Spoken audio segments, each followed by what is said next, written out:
إن الحمد لله نستعينه ونستغفره ونعوذ بالله من شرور أنفسنا ومن سيئات أعمالنا من يهدي الله فلا مضل له ومن يضلل فلا هادي له وأشهد أن لا إله إلا الله وأشهد أن محمدا عبده ورسوله اللهم أرنا الحق حقا وارزقنا اتباعه وأرنا الباطل باطلا وارزقنا اجتنابه رب اشرح لي صدري ويسر لي أمري واحلل عقدة من لساني يفقه قولي وصلى الله تعالى على خير خلقه محمد وآله وأصحابه وأهل بيته أجمعين أما بعد أخوات وبنات وحبيبات في الدنيا والآخرة السلام عليكم ورحمة الله وبركاته الحمدللہ اللہ کا شکر احسان ہے، تمام حمد اور ثنا و تعریف اس اللہ سبحانہ و تعالیٰ کے لیے کہ جس کی دی ہوئی نعمتوں کو، جسمانی نعمتوں کو اور روحانی نعمتوں کا ہم سب شکر ادا کرتے ہیں اور اللہ سے ہدایت و توفیق کا سوال کرتے ہیں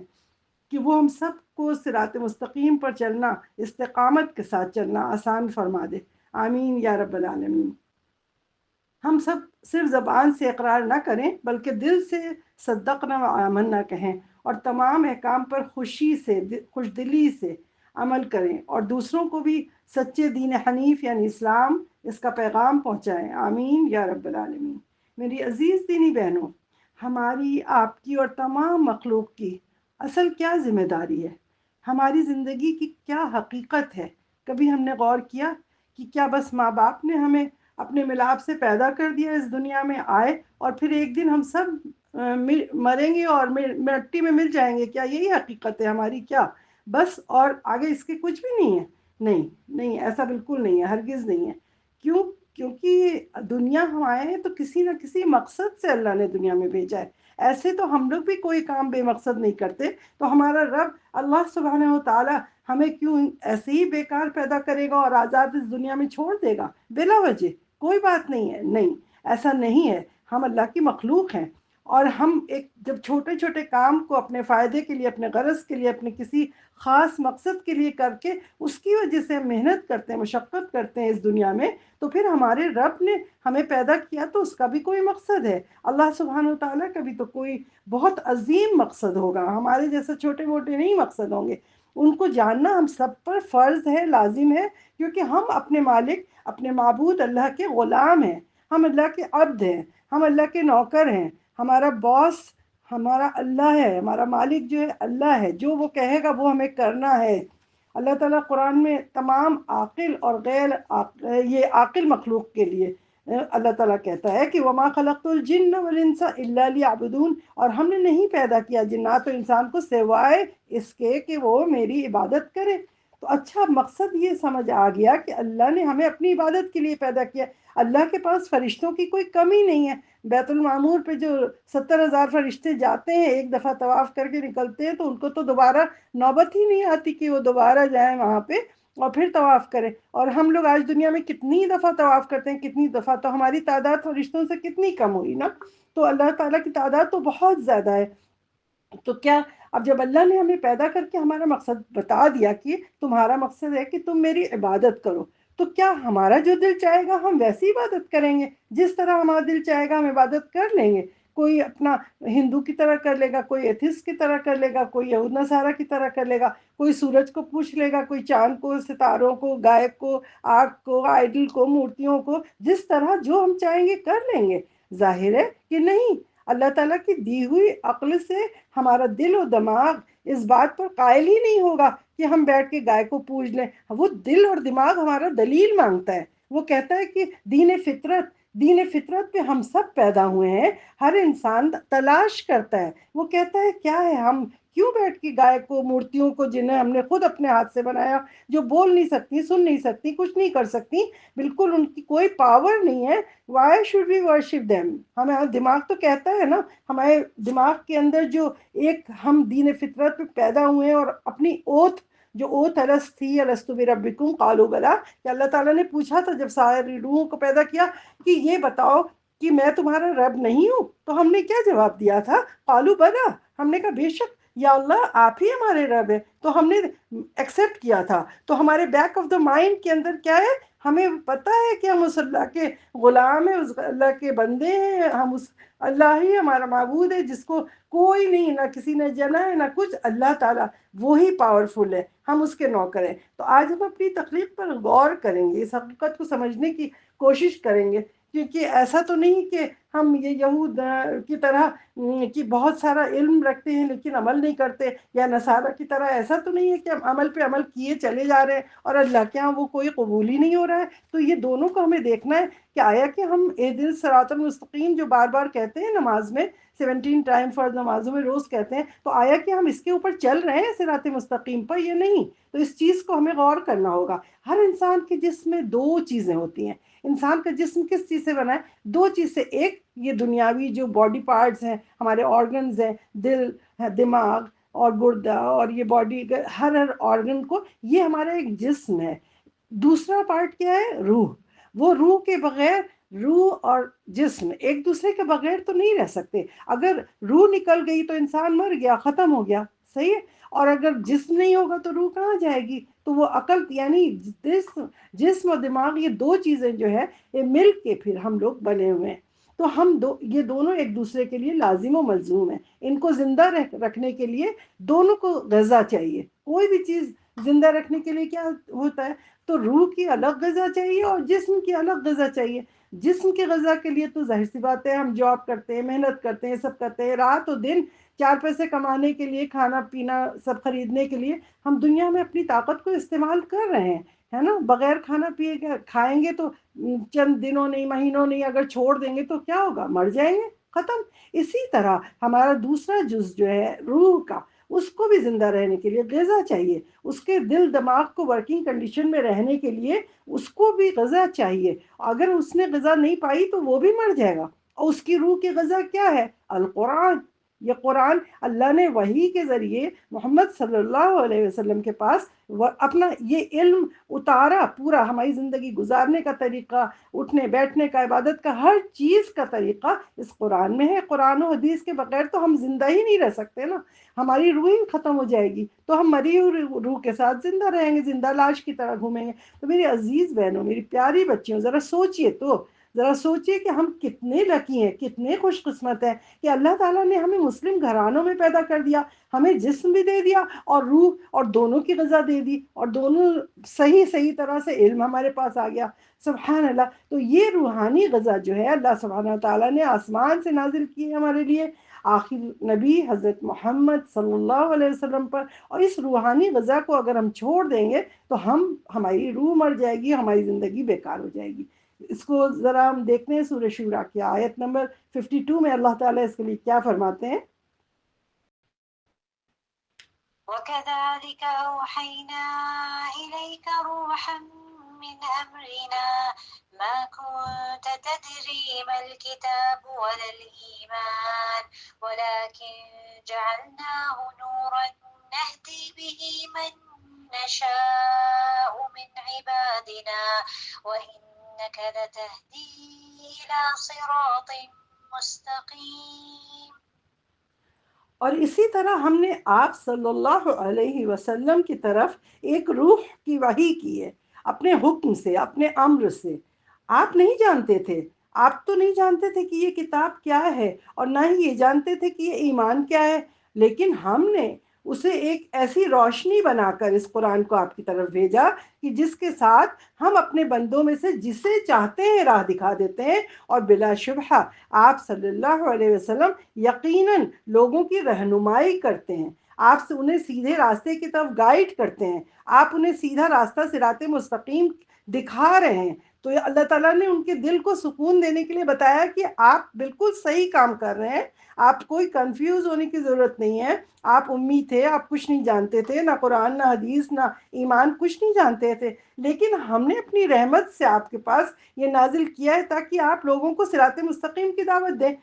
تو میری عزیز دینی بہنوں، جب سے دنیا میں وجود میں آئی ہے تو آدم علیہ السلام کو اللہ تعالیٰ نے پیدا کیا، اس کے بعد سے وقتاً فوقتاً ہدایت دینے کے لیے روحانی غذا کو 1,24,000 پیغمبروں کے ذریعے ہم تک بھیجا۔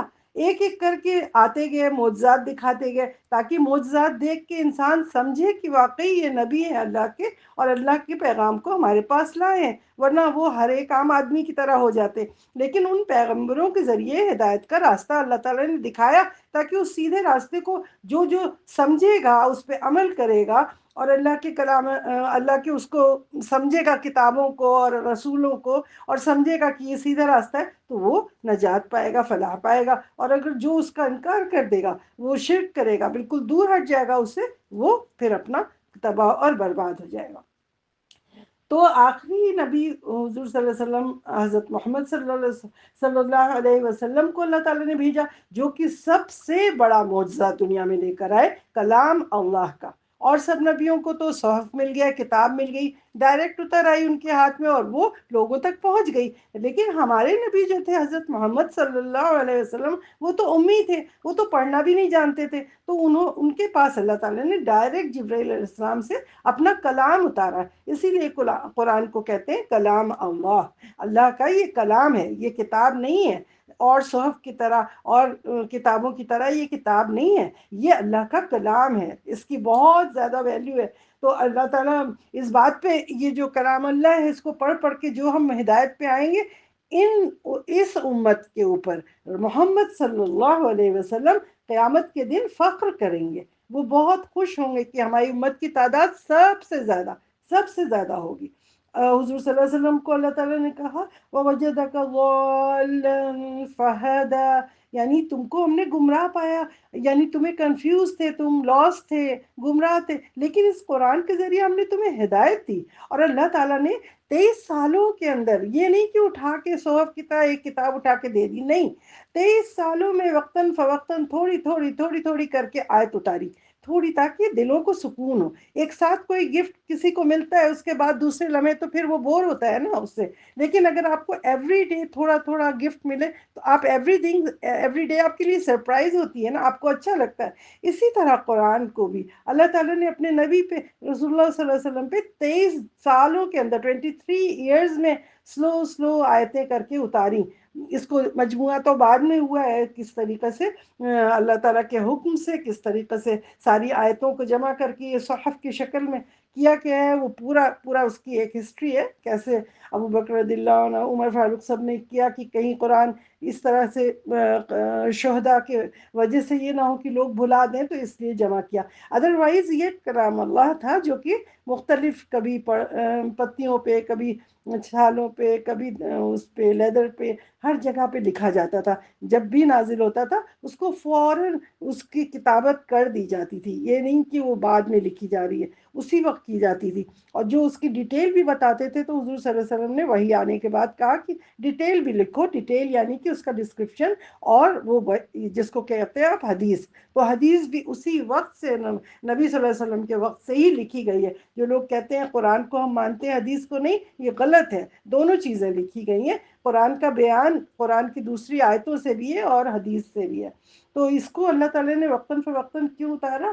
لَنُثَبِّتَ بِهِ فُؤَادَكَ، یعنی تمہارے جسم، تمہارے دل کو، فؤاد کو مضبوط کرنے کے لیے۔ جیسے کہ ابراہیم علیہ السلام نے کہا تھا نا، چڑیوں کو چاروں کو ذبح کر کے اللہ تعالیٰ نے کہا 4 پہاڑوں پہ رکھ دو اور پھر پکارو تو وہ تمہاری طرف آئیں گی اڑتی ہوئی۔ تو انہوں نے پوچھا اللہ تعالیٰ نے، کیا تمہیں یقین نہیں ہے؟ تو انہوں نے کہا نہیں، ہمیں یقین ہے، بے شک اس پہ یقین ہے، لیکن اپنے دل کو مطمئن کرنے کے لیے اور مضبوط کرنے کے لیے میں یہ چاہتا ہوں۔ تو اللہ تعالیٰ نے یہ معجزہ ان کو دکھایا تھا، اس طرح انہوں نے آواز دی اور ساری چڑیاں اڑ کے چلی آئی۔ اسی طرح نبی صلی اللہ علیہ وسلم کو آیتیں تھوڑی تھوڑی تھوڑی کر کے مکہ میں، مدینہ میں، ہر جگہ جب مصیبت آتی تھی ان پہ، جب کوئی حالات ایسے ہوتے تھے، جب کوئی احکام آتے تھے، رک رک کے، اس لیے قرآن نازل ہوا اس طرح سے۔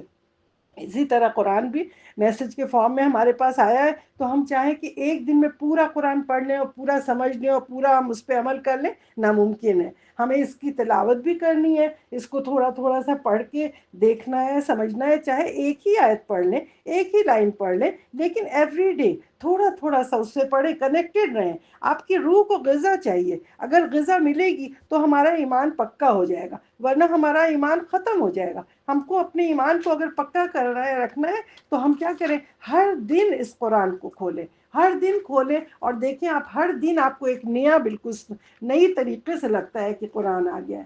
تو ہمیں 24 آورز اگر کنیکٹڈ رہنا ہے اس سے، تو قرآن کی تمام میسج کو دیکھنا ہے، پڑھنا ہے. اب پورے قرآن کی انٹائر میسج کیا ہے؟ ونس آف اللہ، اللہ کی توحید. پورے قرآن کے اندر جو اخلاص سے جو ہمیں سکھایا گیا ہے، کیا ہے؟ اللہ کی توحید کو بتایا گیا ہے کہ شروع کھولیں آپ تب بھی توحید ہے، ختم کریں تب بھی توحید ہے، بیچ میں کھولیں تب بھی توحید ہے. ہر جگہ توحید، اللہ کی ونس کو بتایا گیا ہے کہ وہ ایک ہی اللہ ہے، وہ ایک ہی ہے تمہارا پالنے والا جو تمہیں سب کچھ دیتا ہے.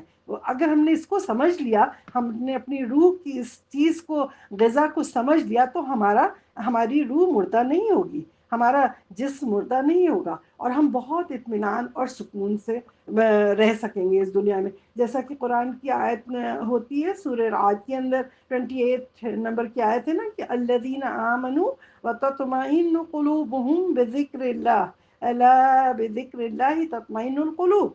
وہ لوگ جو کہ ایمان لاتے ہیں توحید پر، اللہ کے اس پہ ایمان لے آتے ہیں، اور ان کے دل اللہ کے ذکر سے، اس قرآن سے مطمئن ہو جاتے ہیں، یاد سے. تو اللہ تعالیٰ کہتا ہے یاد رکھو کہ بذکر اللہ تطمئن القلوب، اللہ کے ذکر سے دلوں کو سکون ملتا ہے. تو اس بات کو سن لو، یاد رکھ لو، بالکل دماغ میں اس چیز کو رکھو کہ یہ قرآن جو ہے نصیحت ہے، تمہارے دل کو یہ سکون دے گا. تو عزیز بہنوں، آج ہم لوگ اپنے آپ کو چیک کرتے ہیں. ذرا ہم اپنے دلوں کو چیک کریں کہ آیا کہ یہ قرآن پڑھ کے ہمارے دل کو اطمینان ملتا ہے؟ آیا اس کو پڑھ کے ہمیں خوشی ہوتی ہے؟ آیا ہمارے دل کو سکون حاصل ہوتا ہے اس قرآن سے یا نہیں؟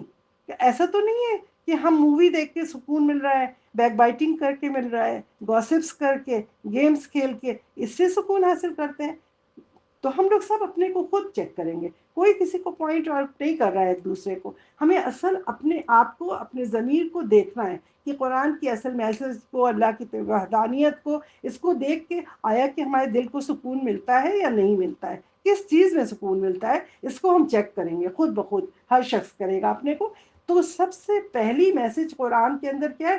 توحید العلمی، اللہ کے متعلق جاننا کہ ہو از اللہ، کون ہے وہ اللہ. وہ ہمارا خالق ہے، وہ ہمارا رازق ہے، وہ ہمارا ہادی ہے، اس نے ہمیں کھلایا پلایا، ہمیں راستہ دکھایا، وہ ایک اللہ ہے. تو پہلی چیز توحید العلمی ہے کہ علم دیتا ہے اس کا قرآن. پھر دوسرا قرآن کے اندر آتا ہے توحید العملی.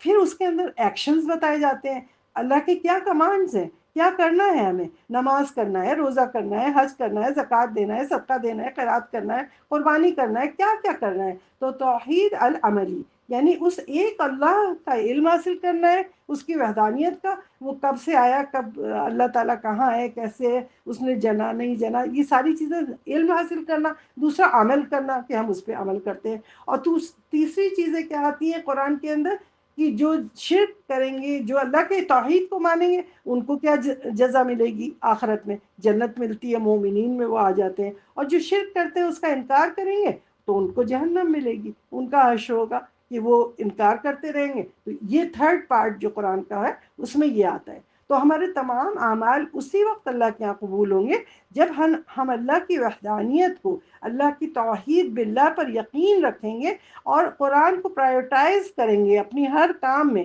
ہر چیز میں. اسی لیے کہا ہے نا وَمَا خَلَقْتُ الْجِنَّ وَالْإِنسَ إِلَّا لِيَعْبُدُونِ.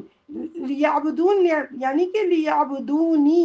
اللہ تعالیٰ کہتا ہے جب تم میری عبادت کرو گے. ہم نے نہیں پیدا کیا انسان جن کو سوائے اس کے تاکہ وہ میری عبادت کریں، لیعبدونی.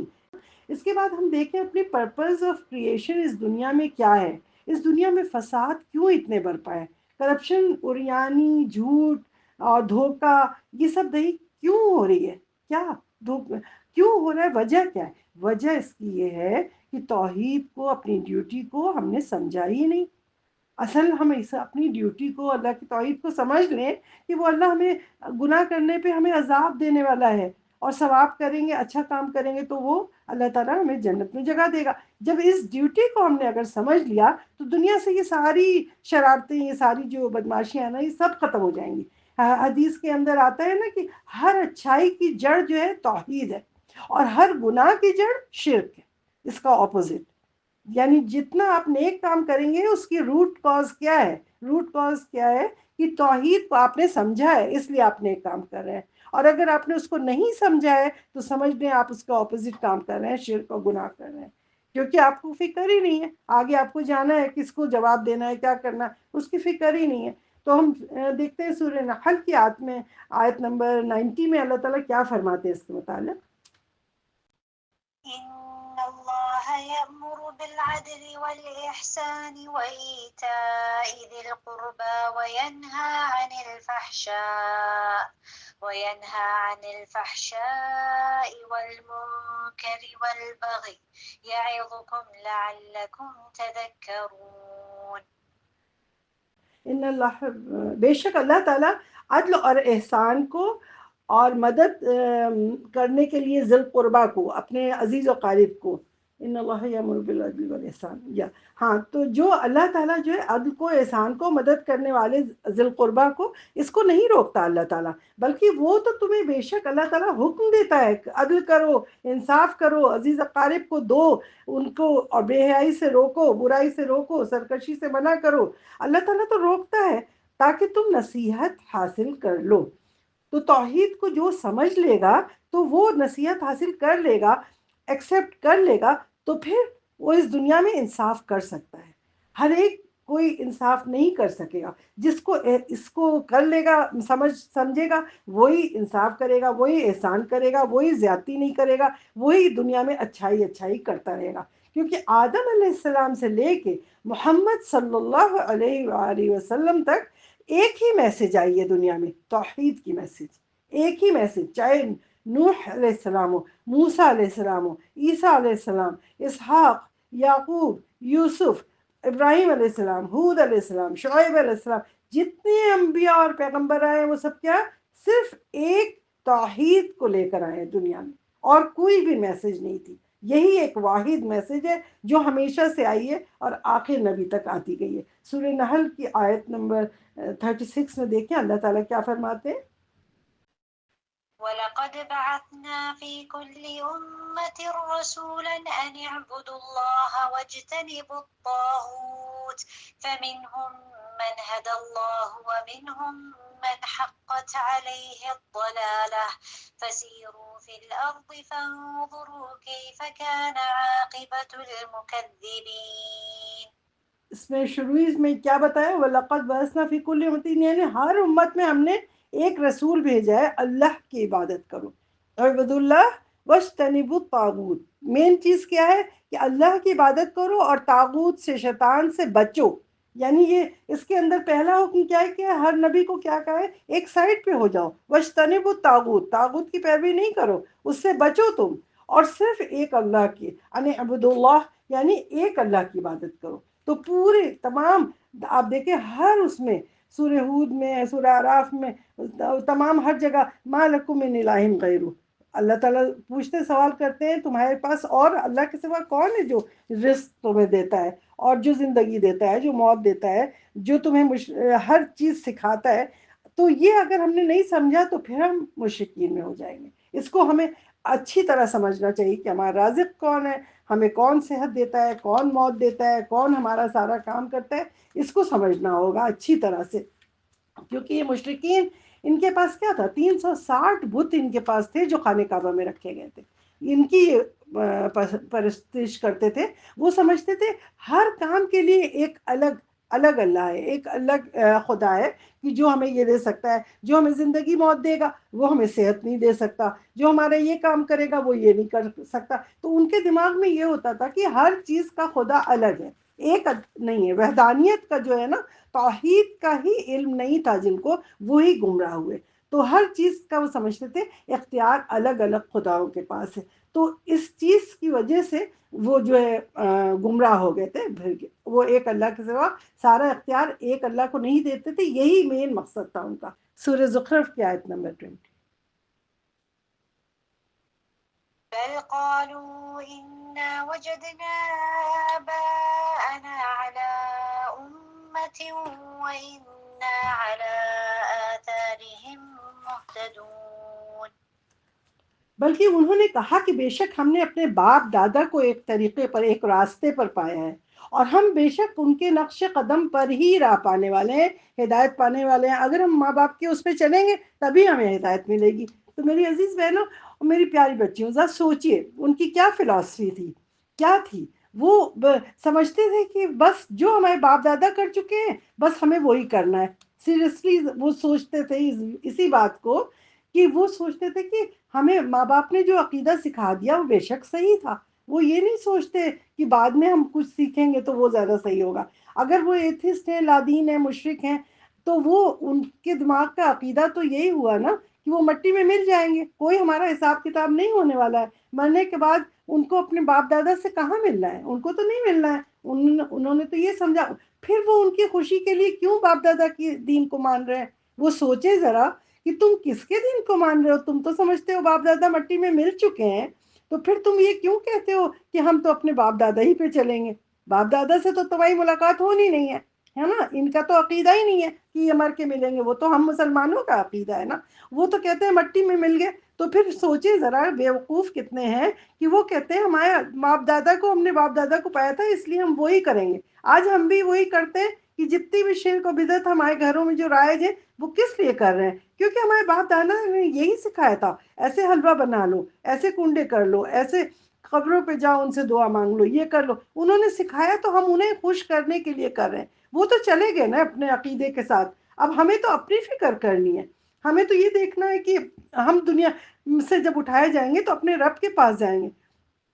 تو افسوس ہوتا ہے کہ جو بدعت جو لوگ کر رہے ہیں، جنہیں جہل بالدین ہے، ان کے پاس یہی ہو رہ گیا ہے تہوار منانے کا طریقہ، کہ عبادات کریں گے، تعویذیں کریں گے، چلے کریں گے، قبروں پہ جائیں گے، سجدہ کریں گے۔ وہ کس لیے کریں گے؟ کیونکہ ہمارے باپ دادا یہ کرتے تھے، ہمارے پیر یہ کرتے تھے، ہمارے ولی یہ کرتے تھے، تو وہ اپنے اولاد کو بھی یہی سکھاتے جا رہے ہیں گناہ، اور کرتے جا رہے ہیں وہی۔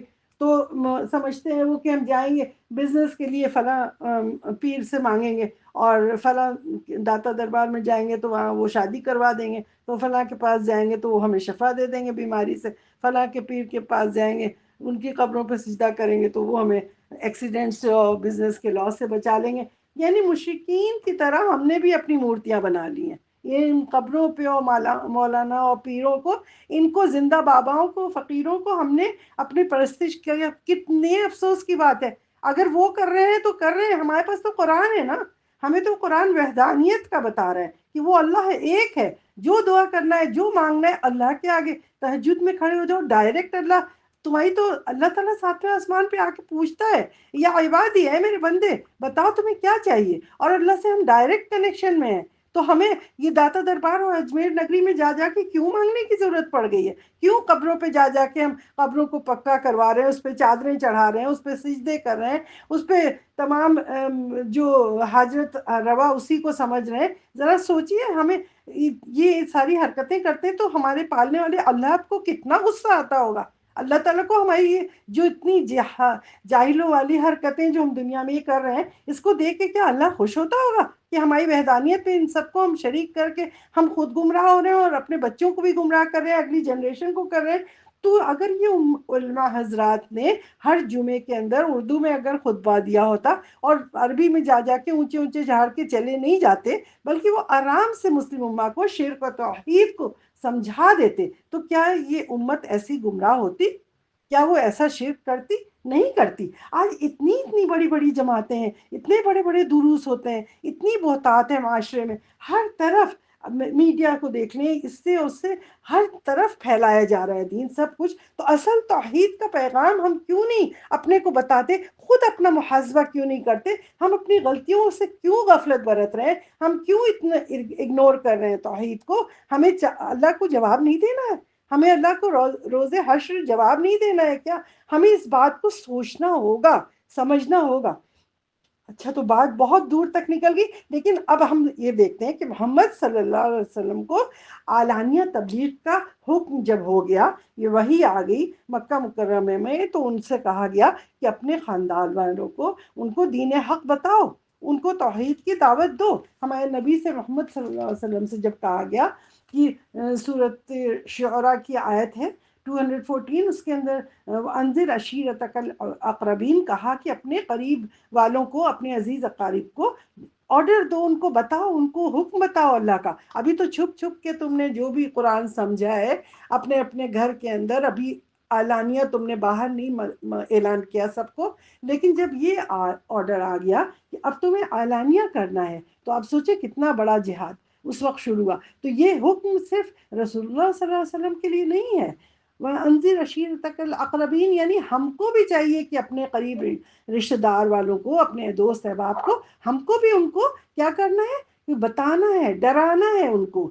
تو ابن عباس رضی اللہ عنہ فرماتے ہیں کہ محمد صلی اللہ علیہ وسلم کو جب یہ آرڈر ملا تو انہوں نے کیا کیا، وہ صفا پہاڑ پر چڑھ گئے. ایک دن صبح ہوئی تو انہوں نے اٹھ کے جا کے آواز دی، یا صباح یا صباح یا صباح، ایسے بار بار پکارا. تو وہ طریقہ ہوتا تھا، پہلے تو مائک نہیں ہوتا تھا یہ سب، تو بڑی اونچی جگہ پہ کوئی کھڑا ہو کے کوئی بات کہتا تھا جو بات پہنچانی ہوتی تھی پورے لوگوں میں، امت میں. تو وہ حضور صلی اللہ علیہ وسلم نے جا کے جب پکارا، صفا پہاڑ جو ہم عمرہ کرتے ہیں، صحیح کرتے ہیں، صفا مروہ پہ صفا کی پہاڑی پہ چڑھ گئے. انہوں نے کہا یا صباح، لوگ سمجھے پتہ نہیں کوئی دشمن آ گیا ہے، کیا ہوا ہے، یہ محمد صلی اللہ علیہ وسلم وہاں جا کے کیوں پکارے ہیں. تو انہوں نے دیکھا کہ وہ رسول اللہ صلی اللہ علیہ وسلم آواز دے رہے ہیں زور سے، یا بنی عدی، یا قریش، یا عبد مناف، یا عبد المطلب، ایک ایک قبیلے کا نام لے لے کے، پورے جتنے بھی قبیلے تھے وہاں پہ، قومیں تھیں، ان سب کا نام لے لے کے وہ پکارتے گئے اور تاکہ پھر لوگ قریب آئے. پھر سارے لوگ نے کیا کیا، صفا پہاڑی کے سامنے آ کے ان کے جمع ہو گئے. اتنے لوگ جمع ہو گئے، بھر گئے، پورا مجمع ہو گیا یہاں سے وہاں تک. اسی میں ان کے چچا جو ابو طالب تھے وہ بھی موجود تھے، وہ سب لوگ آ گئے. تو سب نے سوچا پتہ نہیں کیا بات یہ بتانے والے. تو نبی صلی اللہ علیہ وسلم نے کیا کہا، سب سے پہلے انہوں نے اپنی دیکھا کہ گواہی لی. انہوں نے لوگوں سے کہا کہ کیا اگر میں کہوں کہ اس پہاڑ کے پیچھے کوئی اٹیک کرنے والا ہے ہم پر، تو کیا آپ لوگ یقین کر لیں گے؟ تو کوئی آ گیا لشکر اٹیک کرنے تو آپ یقین کریں گے؟ انہوں نے کہا بے شک. وہ سارے مجمع نے کہا کہ بے شک، اس لیے کیونکہ ہم نے آپ کو جھوٹ بولتے ہوئے کبھی نہیں دیکھا. پوری زندگی آپ نے جو بھی بولا ہے سچ بولا ہے، ہر بات جب بھی کہا ہے سچ بولا ہے. تو ہم آپ کہیں گے تو بے شک ہم لوگ یقین کریں گے. یعنی پہلے تو انہوں نے اپنے اوپر یہ کہا کہ دیکھیں یہ لوگ ہمارے اوپر یقین کرتے ہیں کہ میں سچ بول رہا ہوں، سچ انہیں خبر دے رہا ہوں. تو اور اس کے بعد انہوں نے کہا کہ اس طرح سے پوچھا. اب جب سب نے قبول لیا، سب نے کہہ دیا کہ ہاں، تو اب حضور صلی اللہ علیہ وسلم کے چچا بھی تھے نا اسی میں، انہوں نے بھی دیکھا کہ ساری قوم، سب لوگ یہی کہہ رہے ہیں کہ وہ محمد پہ یقین کرتے ہیں، تو وہ بھی خاموش تھے اس وقت. پھر انہوں نے، کیونکہ اس وقت غیب پہ ایمان لانا ہے نا، تو نبی صلی اللہ علیہ وسلم کو جو کہنا تھا تو ان کو یہ دیکھنا تھا کہ آیا کہ یہ سارے لوگ میں غیب کی جو بات کہوں گا تو یہ کیا اس پہ یقین کریں گے. تو انہوں نے پہلے اس بات کو لوگوں کے منہ سے قبولوا لیا. جب لوگوں نے کہہ دیا، انہوں نے کہا کہ اب ہم تمہیں ایسا خطرناک بات بتائیں گے، ایسا خطرناک عذاب جو قیامت میں ہوگا، وہ اس کا ہم تمہیں الرٹ کر رہے ہیں. اس بات سے ہم تمہیں اس بات کو اس لیے بتا رہے ہیں کہ تم لوگوں کی تباہی نہیں آنے پائے. جیسا کہ آیت میں آگے آیا ہے، حضور صلی اللہ علیہ وسلم جو آیت اس میں تھی سورہ شعراء کی 213 آیت ہے نمبر کی، اس کے اندر اللہ تعالیٰ نے جو وارننگ دی تھی، تو وہ اس پہ انہوں نے، حضور صلی اللہ علیہ وسلم نے کہا کہ ہم تمہیں وارن کرتے ہیں اس سے بھی زیادہ بڑا، یہ لشکر جو دنیا میں آ رہا ہے نا، اس سے بھی بڑا ہے عذاب کا قیامت میں، جس میں تمہیں اللہ تعالیٰ عذاب دیں گے، کیونکہ اللہ کی توحید کو اگر تم نے نہیں مانا اس بات کو. تو سنتے اس میں کیا تلاوت آئے تھے، سورہ شعراء 213. فلا تدع مع الله إلها آخر فتكون من المعذبين. سو تم اللہ کے ساتھ کسی اور معبود کو نہیں پکارو، یہی مین میسج تھا. تو انہوں نے، کیونکہ آج تک تو سب سارے معبودوں کو پکار رہے تھے، تو حضور صلی اللہ علیہ وسلم نے کیا کہا، فلا تدعوا مع اللہ الہا آخر، نہیں پکارو کسی اور کو اللہ کے سوا، کوئی اور معبود کو نہیں پکارو، ورنہ تم عذاب دیے جانے والوں میں ہو جاؤ گے. ہاں، فتکون من المعذبین، یعنی تم اب یہ سن کے تو بالکل ہی ابو لہب کا حال وہ برا ہو گیا کیونکہ محمد صلی اللہ علیہ وسلم نے یہ بتایا اور پھر اپنے عزیز اقارب کو سے گواہی بھی لے لی. اس کے بعد پھر انہوں نے کہا لوگوں سے اے لوگوں قولوا لا الہ الا اللہ تفلحون، اے لوگوں نہیں ہے کوئی معبود سوائے اللہ کے، یہ کہو تم تاکہ تمہیں نجات مل جائے. یعنی تم نجات پاؤ گے اگر تم نے کلمہ توحید پڑھ لیا، لا الہ الا اللہ. یعنی مین یہی توحید کا کلمہ تھا. اس کو اب کھلے عام انہوں نے بیان کر دیا حضور صلی اللہ علیہ وسلم نے. تو اصل دین کی تبلیغ اب انہوں نے شروع کی. اس میں کیا ہوا کہ ایمان باللہ وحدہ، اللہ کا ایمان لانا، اور دوسرا کیا پارٹ جو ہے جو شروع میں کہا لا الہ الا اللہ، یعنی والبراءت من عبادت ما سوا ہو، یعنی اللہ کے سوا تمام چیزوں کی عبادت کا انکار کر دو. یعنی ایک اللہ کی عبادت کرو اور تمام معبودوں کا انکار. اب یہ بات کیا قریش بہت آسانی سے ہضم کر لیں گے؟ اتنا کہنا تھا کہ ابو لہب نے کیا کہا، تبن لکا یا محمد، یعنی بربادی ہو تیری ہے محمد، تیرے ہاتھ ٹوٹ جائے برباد. اب اس کے اوپر اللہ تعالیٰ کو اتنا غضب آیا، اتنا غصہ. اللہ تعالیٰ نے کہا اس طریقے سے کہا تو اس کے اوپر سورہ مسد نازل ہو گئی. آپ سب پڑھتے ہی ہیں نا ہر وقت، تبت یدا ابو لہب، اس کو پڑھتے ہیں. تو اللہ تعالیٰ نے کہا تمہارے دونوں ہاتھ ٹوٹ جائیں، تم نبی کے ہاتھ کیا توڑوا رہے ہو، اللہ تعالیٰ تمہارے سارے ہاتھ توڑے گا، تمہیں برباد کرے گا اور تم کو جہنم میں ڈالے گا. تو اسی لیے پھر یہ آیت جو تھوڑے دنوں کے بعد اللہ نے اس کا جواب دیا، اور قیامت میں پھر جب فیصلہ ہوگا تو اسی طرح یہ دنیا میں بھی اللہ تعالیٰ نے اسی وقت نازل کر دی تھی تھوڑے وقت دنوں کے بعد یہ آیتیں، اور اس نے یہ بات خود سن لی تھی کہ وہ اس کی بیوی سب جہنم میں جائیں گے. سنتے ہیں اس سورے کو. تبت يدا أبي لهب وتب ما أغنى عنه ماله وما كسب سيصلى نارا ذات لهب وامرأته حمالة الحطب في جيدها حبل من مسد. دیکھیں یہاں پہ کتنی بڑی بات ہے کہ یہاں اللہ تعالیٰ کہتے ہیں ابو لہب کے دونوں ہاتھ ہلاک ہو جائیں، ٹوٹ جائیں، اور وہ خود بھی ہلاک ہو جائے.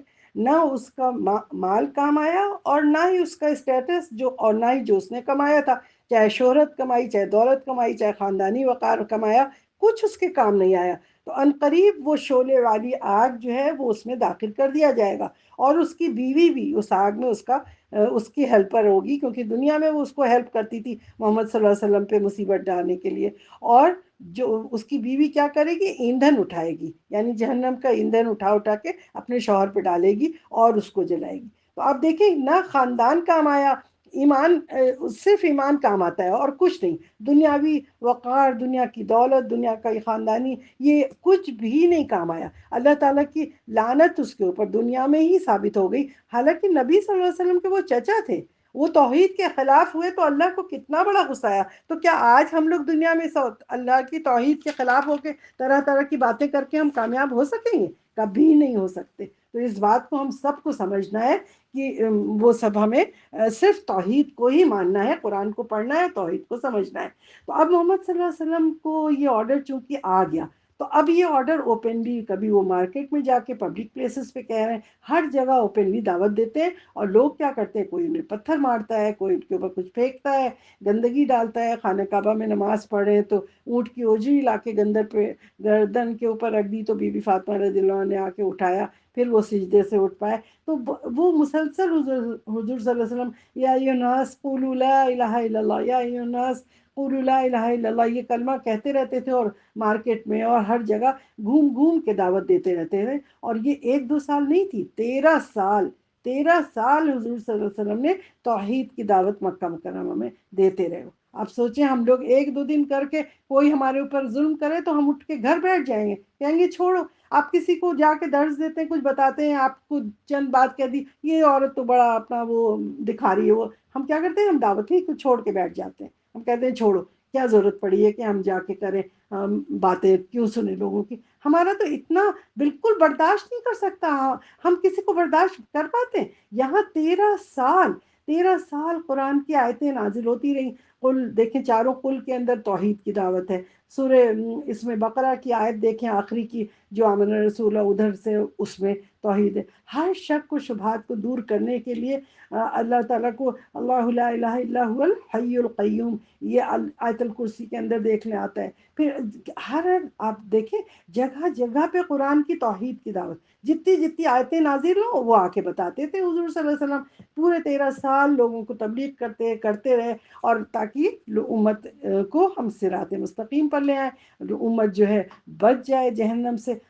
کتنا مطلب یعنی شکوک و شبہات ان کے دور کر کے اللہ تعالیٰ کی وحدانیت کو رسول اللہ صلی اللہ علیہ وسلم لوگوں تک پہنچاتے رہے. اور پھر بہت ساری، پھر مدینہ منورہ میں جب آئے ہیں تب پھر اور سورے وہاں پہ نازل ہوئی، لیکن یہاں پہ وحدانیت کا حضور صلی اللہ علیہ وسلم کرتے رہے. اس کے بعد کیا ہے، ہجرت کا حکم ہوا. کس طرح پھر وہ ہم نے آپ لوگوں کو اسراء والمعراج کا بتایا کہ وہ کیسے ہوا، کہ حضور صلی اللہ علیہ وسلم کے دل کو کیسے سکون اللہ تعالیٰ نے دیا. اس کے بعد ان کی ہجرت کروائی مدینہ منورہ میں، اور اس وقت کس طرح حبشہ میں لوگ گئے، یہاں سے گئے. یہ ساری چیزیں میں پھر یہ دعوت یہاں سے کہاں گئی، پھر مدینہ میں یہاں سے گئے. تو مدینہ میں دیکھیں سورہ محمد، اس کے اندر دیکھیں اللہ تعالیٰ کیا فرماتے ہیں، فاعلم أنه لا إله إلا الله واستغفر لذنبك وللمؤمنين والمؤمنات والله يعلم متقلبكم ومثواكم. بس آپ جان لیجئے کہ حقیقت یہ ہے کہ اللہ کے سوا کوئی اور معبود نہیں ہے، اور اپنے گناہ کی معافی مانگتے رہیے، اور مومن مردوں کے لیے بھی معافی مانگیے اور مومن عورتوں کے لیے بھی. اور اللہ آپ کے چلنے پھرنے اور رہنے سہنے کا مقام جانتا ہے. اللہ کو پتہ ہے کہ آپ اس وقت کہاں تکلیف میں ہیں، کیا ہو رہا ہے آپ کے ساتھ، میں دیکھ رہا ہوں. اللہ تعالیٰ نے ان کے دل کو سکون دینے کے لیے اسی لیے توحید کی یہ دعوت اور قرآن کی دعوت، اور رک رک کے تھوڑی تھوڑی آیتیں ہوتی تھی لیثبت فؤادک، یعنی حضور صلی اللہ علیہ وسلم کے دل کو قرار پانے کے لیے اللہ تعالیٰ اس دعوت کو تھوڑا تھوڑا کر کے کرتے تھے. تو پھر اسی طرح ہر پیغمبر کو، جیسے یہ قرآن میں توحید کی دعوت، ہر پیغمبر کو اسی طرح توحید کا حکم ملتا رہا ہے. تو اس سے کیا ہوتا ہے کہ ایمان جو ہے نا کبھی بڑھتا ہے اور کبھی گھٹتا ہے. یہ حدیث میں بھی آتا ہے، یعنی جب ہم نیک کام کریں گے نا تو ہمارا ایمان بڑھے گا، اور جب ہم برائی کریں گے تو ہمارا ایمان گھٹے گا. تو یہ مومن ہونے کی نشانی ہے، اس سے گھبرانا نہیں چاہیے. کبھی انسان بہت ڈپریس ہوتا ہے، ہمارا تو ایمان ہی گیا، بالکل نہیں، گھٹتا بھی ہے. مومن کا ایمان جو ہے ہمیشہ ایک لیول پہ نہیں رہتا ہے، کبھی وہ بڑھتا ہے کبھی گھٹتا ہے. جس طرح آپ کپڑے پہنتے ہیں تو کیا ہوتا ہے، کبھی اس میں سوراخ ہو جاتا ہے، پرانا ہوتا ہے، پھٹ جاتا ہے نا.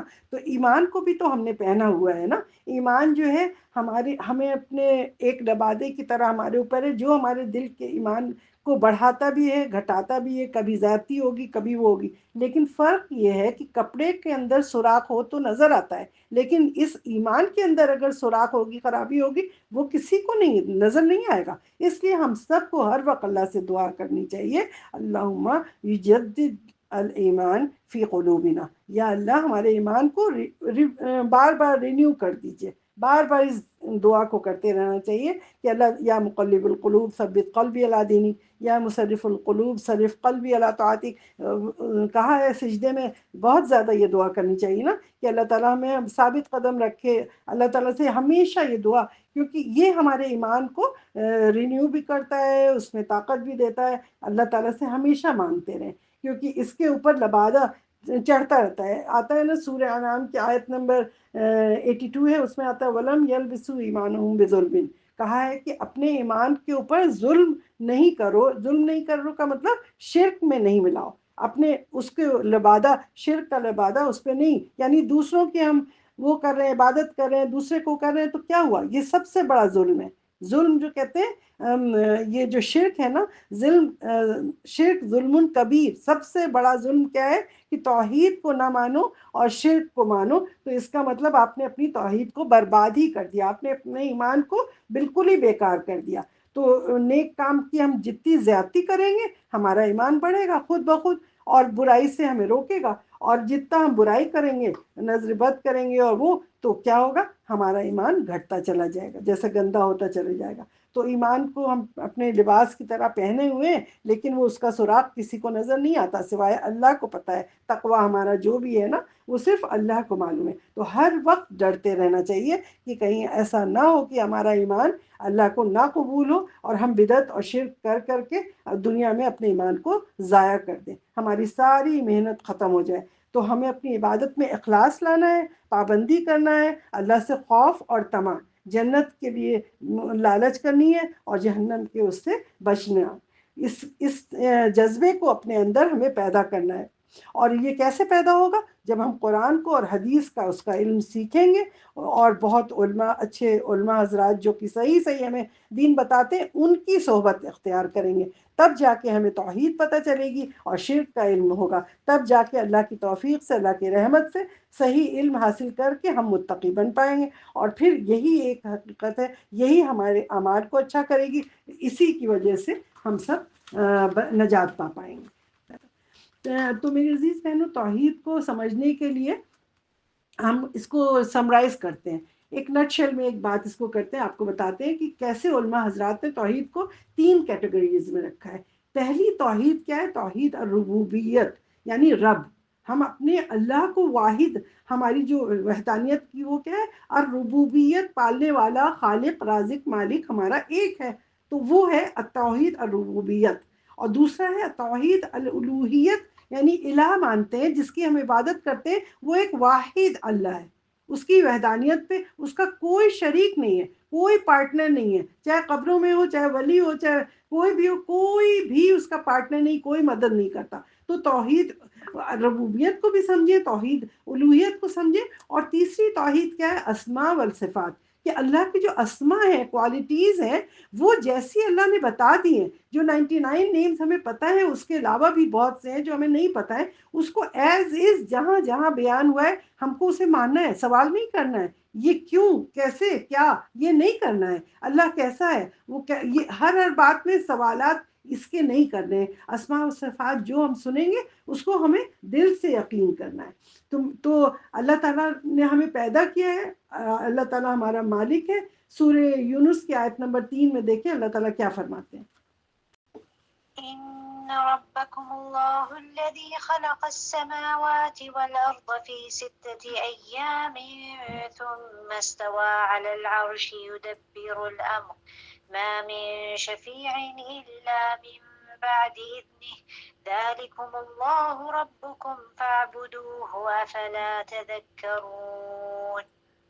اللہ تعالیٰ بتا رہے ہیں کہ تمہارا رب وہ اللہ ہی ہے جس نے کہ پیدا کیا سماوات والارض، یہ زمین اور آسمان کو آپ دیکھیں، کبھی لگتا ہے کہ کوئی بغیر پلر کے اتنا بڑا آسمان یوں کھڑا رہے گا اوپر جو نیچے گر ہی نہیں رہا ہے؟ اور وہ 6 ایام یعنی 6 دنوں کے اندر، اب اللہ کے یہاں کے 6 دن کیسے ہیں، کیا ہے کیفیت اس کا، آپ کے پاس سب جواب نہیں ہے، آپ نے بس جو کہہ دیا نا آپ کو یقین کرنا ہے۔ تو 6 دنوں میں اللہ تعالیٰ نے کیا، پھر کہا ہے فعبدو، یعنی پھر اسی کی عبادت کرو۔ اس کے اندر بتایا کہا ہے، کیا کہا ہے اس میں کہ ثم استوى علی العرش، پھر وہ اللہ تعالیٰ قائم ہو گیا کس پہ؟ عرش کے اوپر، اور کہا یدبر الامر، وہاں سے اللہ تعالیٰ اپنے حکم چلاتا ہے۔ ما من شفیع الا من بعد اذن، بغیر اللہ کی اجازت کی کوئی شفاعت نہیں کروا سکتا۔ ہم جو سمجھتے ہیں نا قبروں پہ جا کے ہم دعا مانگیں گے تو یہ جا کے اللہ تک ہمارا شفاعت کروا دیں گے، کوئی نہیں کروا سکتا۔ اللہ جس کو چاہے گا حکم دے گا تو وہی ہوگا۔ تو ہمیں تو صرف اللہ کی توحید ربوبیت کو سمجھنا ہے، توحید الوہیت کو سمجھنا ہے، اور اسماء والصفات جو ہیں اللہ تعالیٰ کے، کہ اللہ رحمان ہے، اللہ رحیم ہے، وہ نام کسی اور کے نہیں رکھے جا سکتے۔ ہم اللہ تعالیٰ کے بندے ہیں تو ہم اس نام کو نہیں یوز کر سکتے، وہ صرف اللہ کے لیے خاص ہے توحید۔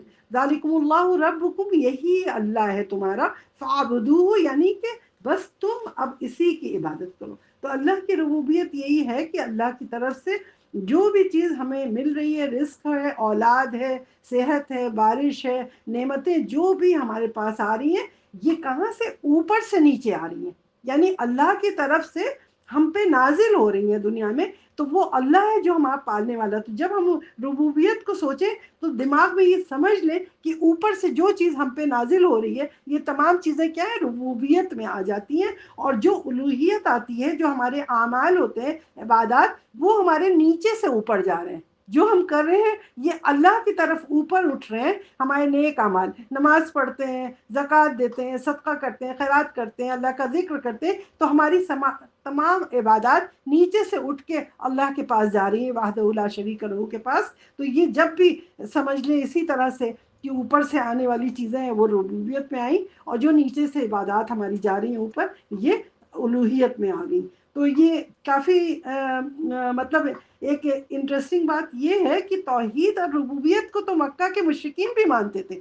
یعنی اللہ رب ہے، اللہ پالنے والا ہے، اللہ ہمیں دیتا ہے، سب کچھ کرتا ہے، یہ اس کو مانتے تھے. ایسا نہیں ہے کہ وہ جو مکہ کے مشرکین تھے وہ نہیں مانتے تھے، وہ مانتے تھے کہ اللہ ہی ہمیں شفا دیتا ہے، اللہ بچے دیتا ہے، اللہ یہ کرتا ہے، اللہ وہ کرتا ہے، کھانا کھلاتا ہے پلاتا ہے، وہی ہمارا مالک ہے. یعنی ربوبیت کو تو دل سے وہ یقین کرتے تھے. لیکن جہاں توحید الوہیت کا تھا کہ ہمیں ایک اللہ کی عبادت کرنی ہے اور اس طرح کرنی ہے جو نبی صلی اللہ علیہ وسلم سے اللہ تعالیٰ نے کہلوائی ہے کہ ہمیں ان دیوتاؤں مورتیوں کو نہیں مانے. یہ جو اتنے سارے 360 بت رکھے ہیں، یہ نہیں سمجھے کہ ان کے پاس کوئی اختیار ہے، یہ ہم نے اپنے ہاتھوں سے بنا لیا ہے اور سوچ لیا ہے کہ یہ ہمارا کام کریں گے.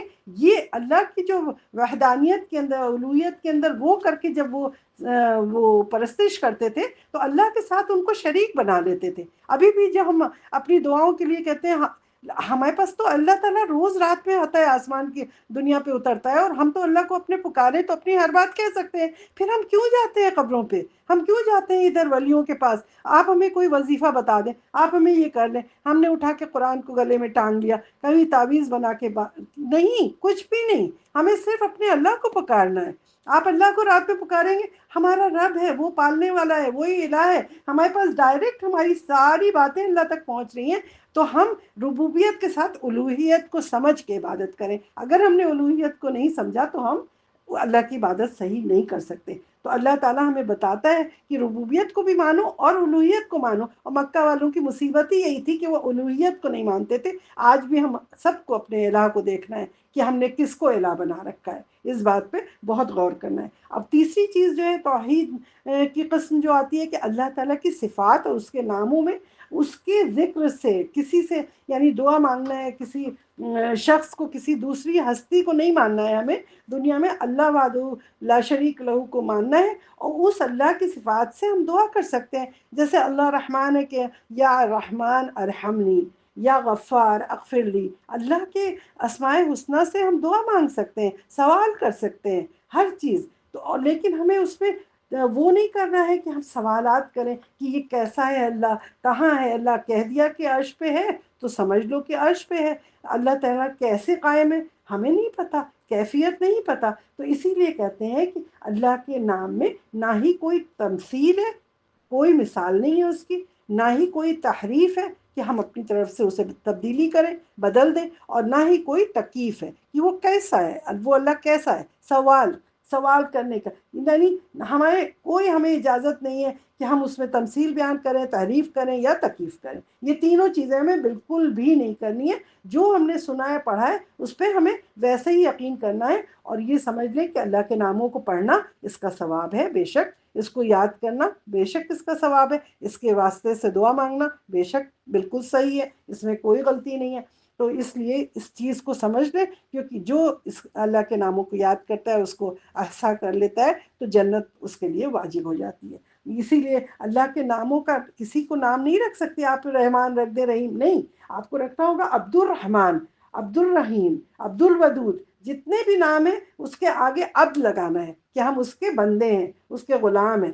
کبھی بھی اللہ کے نام کو دنیا میں کسی کا نام نہیں رکھ سکتے. آل عمران میں بھی دیکھیں اللہ لا الہ الا هو الحی القیوم. اس میں اعظم کتنے ذوالجلال و اکرام حی القیوم. اس سے جو بھی دعائیں مانگی جاتی ہیں وہ دعائیں کیا ہوتی ہیں؟ سیدھے قبول ہو جاتی ہیں. تو اس لیے ہم سب کو چاہیے کہ جب بھی ہے اسماء حسنی سے دعا کریں. اسی طرح سورہ نمل کی آیت دیکھیں، بڑی پیاری اس کے اندر ہے.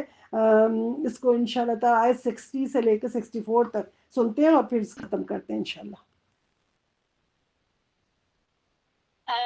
أَمَّنْ خَلَقَ السَّمَاوَاتِ وَالْأَرْضَ وَأَنزَلَ لَكُم مِّنَ السَّمَاءِ مَاءً فَأَنبَتْنَا بِهِ حَدَائِقَ ذَاتَ بَهْجَةٍ مَا كَانَ لَكُمْ أَن تُنبِتُوا شَجَرَهَا أَإِلَٰهٌ مَّعَ اللَّهِ بَلْ هُمْ قَوْمٌ يَعْدِلُونَ أَمَّن جَعَلَ الْأَرْضَ قَرَارًا وَجَعَلَ خِلَالَهَا أَنْهَارًا وَجَعَلَ لَهَا رَوَاسِيَ وَجَعَلَ بَيْنَ الْبَحْرَيْنِ حَاجِزًا أَإِلَٰهٌ مَّعَ اللَّهِ بَلْ أَكْثَرُهُمْ لَا يَعْلَمُونَ أَمَّن يُجِيبُ الْمُضْطَرَّ إِذَا دَعَاهُ وَيَكْشِفُ السُّوءَ وَيَجْعَلُكُمْ خُلَفَاءَ الْأَرْضِ أَإِلَٰهٌ مَّعَ اللَّهِ قَلِيلًا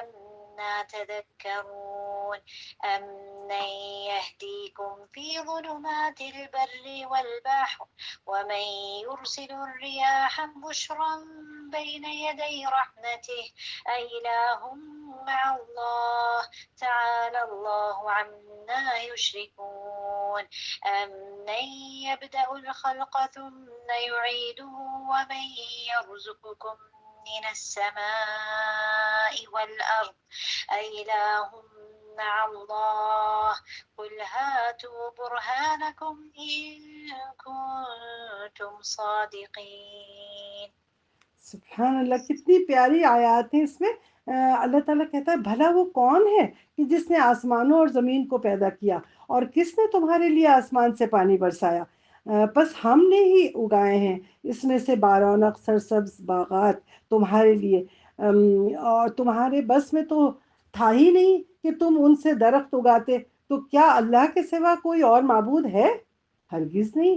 آف کورس اللہ کے سوا کوئی معبود نہیں ہے، بلکہ یہ قوم، یہ لوگ جو ہیں راستے سے ہٹ رہے ہیں، یعنی یہ لوگ بتوں کو اور ولیوں کو اور اللہ کے برابر اس کے شرکا کو پکارتے ہیں، ان کو اللہ کا شریک کرتے ہیں۔ یہاں پہ اللہ تعالیٰ نے کہا یہ عادلون، یعنی حد سے زیادہ یہ ظلم کرتے ہیں ہمارے اوپر کہ ہمارا شریک ٹھہراتے ہیں۔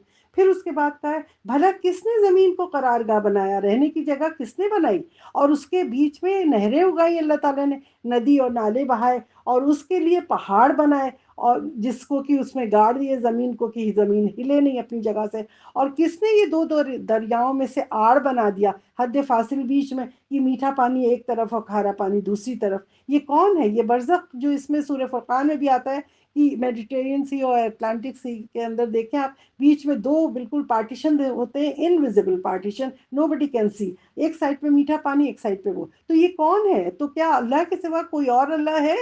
کوئی ہے جو اس کا شریک ہے؟ نہیں، بے شک نہیں ہے، بلکہ ان کے اکثر لوگ نہیں جانتے۔ یہاں پہ کہا ہے لا تعلمون، اکثر لوگ اس میں نہیں جانتے اس کو۔ پھر کہا ہے بھلا کون ہے جو بے قرار دلوں کی دعاؤں کو، التجاؤں کو قبول کر لیتا ہے؟ جب وہ اس اللہ سے مانگتے ہیں تو کون اسے، جب وہ اللہ کو اپنے پکارتے ہیں تو کون ان کی تکلیف کو دور کرتا ہے؟ اور کون ہے جو تم کو زمین میں خلیفہ بنا کے بھیج دیتا ہے؟ اور کون ہے کہ تو کیا خدا کے ساتھ کوئی اور بھی معبود ہے؟ الہ مع اللہ، ہرگز نہیں، بے شک نہیں، مگر تم میں بہت کم لوگ ہیں جو نصیحت حاصل کرتے ہیں، غور و فکر نہیں کرتے۔ تو اللہ تعالیٰ کہتا ہے ان کے لیے تذکرون، تم یاد کرو، غور و فکر کرو اس کے اوپر، ہماری آیات پہ۔ پھر کہا ہے بھلا کون ہے جو تم کو جنگل اور دریا کے اندھیروں میں راستہ دکھا دیتا ہے؟ کیسے وہ سمندروں سے آپ نکل کے اور جنگلوں سے اندھیرے راستوں سے ہو کے جاتے ہیں؟ اور کون ہے جو یہ ہواؤں کو اپنی رحمت سے بارش کی خوشخبری لے کر بھیج دیتا ہے دنیا میں؟